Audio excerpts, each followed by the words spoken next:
이번에는 클러스터링의 또 다른 방법 중에 하나인 DB 스캔 클러스터링이라는 방법을 알아보도록 하겠습니다. 또 다른 방법이 왜 필요하냐면 K-means 클러스터링 방법은 단순하고 아주 강력한 방법인 건 사실입니다.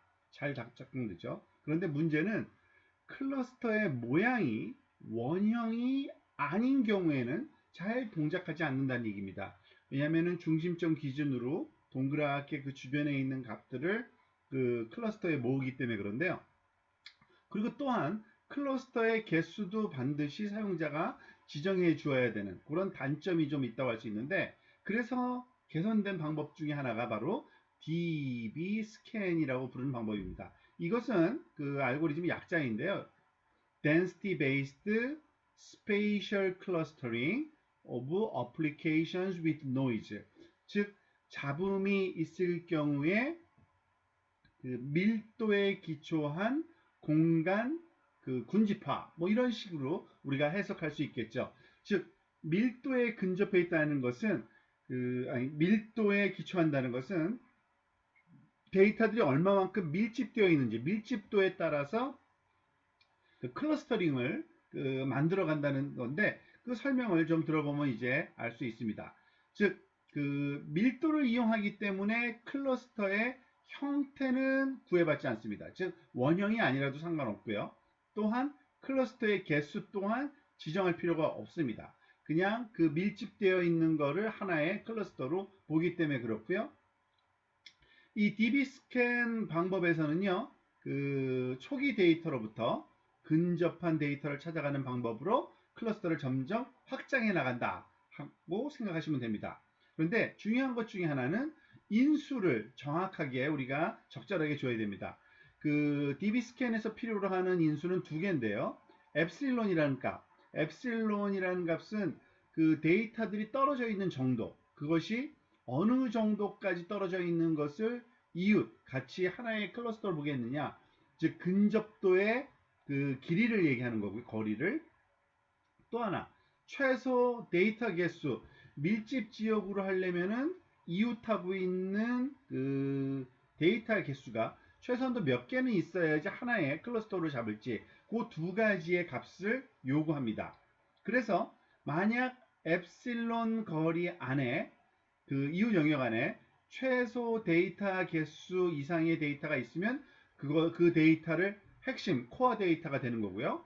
이러한 그 코어 데이터를 찾아낸 다음에는 이 코어 데이터 주변에 이웃에 있는 데이터를 연결해서 고밀도 데이터라는 개념으로 정리를 합니다. 그래서 고밀도 데이터의 이웃 영역 안에 있는 데이터도 마찬가지로 연결된 고밀도 데이터가 돼서 점점점 이웃이 없을 때까지 이 데이터 경계를 우리가 확장해 나가는데, 그 이웃이 없는 데이터는 경계, 보더 데이터라고 얘기를 하고요. 보더 데이터를 만나면 더 이상 연결하지 않는, 그리고 핵심 데이터도 아니고 경계 데이터도 아닌 데이터는 아웃라이어라고 부릅니다. 즉, 바깥에 놓여 있는 그러한 값이라고 표현하는 거죠. 자, 요 그림을 보면 조금 더 쉽게 우리가 이해할 수가 있을 겁니다. 지금 보다시피 예를 들어서 최소 인접 개수, 데이터 개수를 4로 보고요.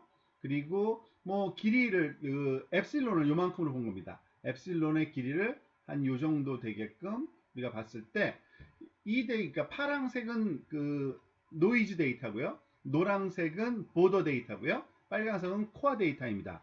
왜냐하면 이 빨간색은 자기를 포함해서 주변에 4개의 데이터가 인접해 있기 때문에, 즉 엡실론 거리만큼 그 안에 있는 그 값이 그 4개 이상이 되면은 당연히 그건 코어고요. 그 코어들은 다 연결되어 있지만 마지막에 더 이상 인접하고 있는 그런 데이터가 없으면은 보더 데이터라고 부른다 그랬죠. 그리고 이 노이즈는 주변에 아무것도 없는 거죠. 그럴 때는 이건 아웃라이어라고 우리가 부르게 됩니다. 이와 같은 그 DB 스캔 클러스터링을 우리가 활용을 하려면 그 scikit-learn에서 제공되는 그 모듈이 있는데요. 그 소위 클래스가 dbScan이라고 부르는 그러한 그 오브젝트가, 그러니까 그 클래스가 있어서 이 dbScan이라는 함수를 써서 우리가 그 활용할 수가 있습니다. 그 dbScan을 작동하기 위해서는 몇 가지 인수가 필요한데, 조금 전에 말한 그 두 가지 인수가 가장 중요한 겁니다. 즉, 이 엡실론의 약자인 EPS, 엡실론을 상징하죠. 그 이웃을 정의하기 위한 가장 그 인접한 거리를 얘기할 때 우리가 사용하는 거고요.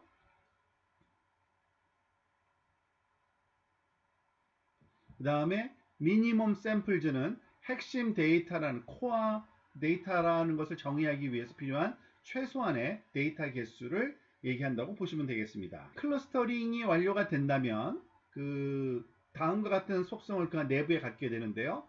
레이블즈, 당연히 클러스터 번호를 갖고 되고요. 코어 샘플 인덱스에서 핵심 데이터 인덱스도 따로 이렇게 그 서브 어레이로 가지고 있게 됩니다.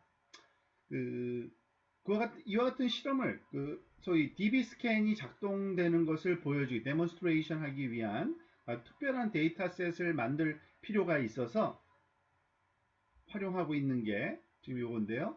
make circle이라는 것과 make moon이라는, 그러니까 동그라미 형태의 분포를 갖고 있는 데이터와 그 소위 초승달과 그 하얀 달과 같은 달 모양의 분포를 갖고 있는 데이터를 만드는 그 소위 모듈을 사용하려고 합니다. 역시 이것도 그 scikit-learn의 데이터셋 모듈 안에 들어 있습니다. 그래서 make circles, make moons를 임포트해서 사용하면 되고요. 역시 scikit-learn의 클러스터 모듈의 썸 모듈에 들어있는 dbScan도 우리가 불러다가 활용을 하게 될 겁니다. 자, 쓰는 방법은 여기에 이 프로그램을 자세히 좀 살펴보면 되는데요. 간단하게 얘기하면은 일단은 그 make circles 또는 make moons라는 모듈을 써서 x1이라는 데이터와 x2라는 데이터를 저희가 만들었습니다. 그리고 그 데이터를 플로팅 해보면 이렇게 생겼어요. 즉, 그 circle 데이터는 이와 같이 동그라미 동심원을 갖고 있는 두 개의 동그랗게 분포한 데이터, 그리고 위쪽으로 아래쪽으로 휘어져 있는 이와 같은 그 분포를 겹쳐서 갖고 있는 그 데이터를 만드는 게 소위 문 데이터 생성 과정입니다. make moon이라는 그러한 두 개를 가지고서 데이터를 만들어내서 각각 x1이라는 데이터, x2라는 데이터를 놓고 이 x1과 x2를 가지고서 이건 그림을 그리기 위해서 그 추가적인 함수 하나를 정의한 건데요. 중요한 거는 이 dbScan 쓰는 방법입니다. dbScan은 엡실론은 그 인수를 전달해서 지금 미니멈 샘플즈의 개수는 주질 않았는데, 그렇게 되면 디폴트 값은 그 5라는 값이 주어져 있을 겁니다. sample 샘플즈는 5라는 값을 준 것과 똑같은 건데, 일단은 그냥 무시하고 간단하게 한번 해보겠습니다.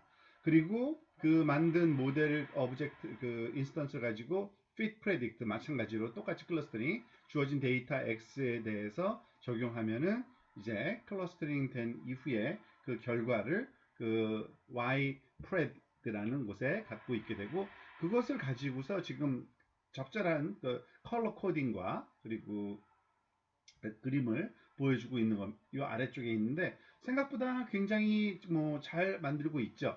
즉 그 아웃라이어들은 이 바깥에 지금 표시를 했고요.